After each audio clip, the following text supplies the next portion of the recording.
À Melvin, c'est le moment de la cueillette. Avec famille et amis, la safranière attrape délicatement les fleurs, une à une. Le safran, c'est un crocus, donc il fait partie de la famille des iridacées.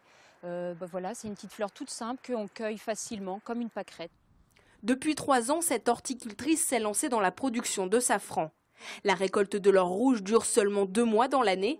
Ce jour-là, elle a ramassé près de 5000 fleurs, de quoi produire à peine quelques grammes de safran. Pour obtenir 1 kg de safran, il faut 200 000 fleurs, donc c'est vraiment énorme. L'année dernière, j'ai obtenu 200 grammes. Cette année, j'espère plus que doubler, avoir 500 grammes, puisque les bulbes se multiplient tous les ans en terre et donc tous les ans, la récolte est un petit peu meilleure. Après, c'est comme pour toute culture, il y a des bonnes et des moins bonnes années, mais cette année, ça se présente très bien. Dans le Finistère, ils sont à peine 5 à produire cette épice.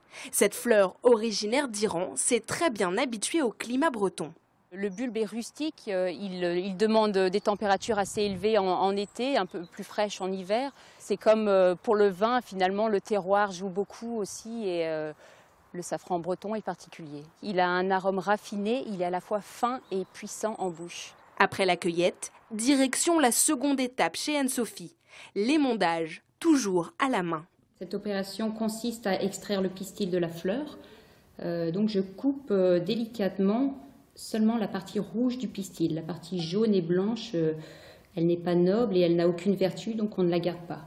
Après, il faut encore sécher les filaments rouges pendant 40 minutes à 40 degrés pour obtenir l'épice vendue 30 € le gramme. Anne-Sophie Lecam l'associe ensuite à des confitures, à du miel ou encore à des tisanes, car en plus des qualités gastronomiques, le safran a aussi des particularités thérapeutiques.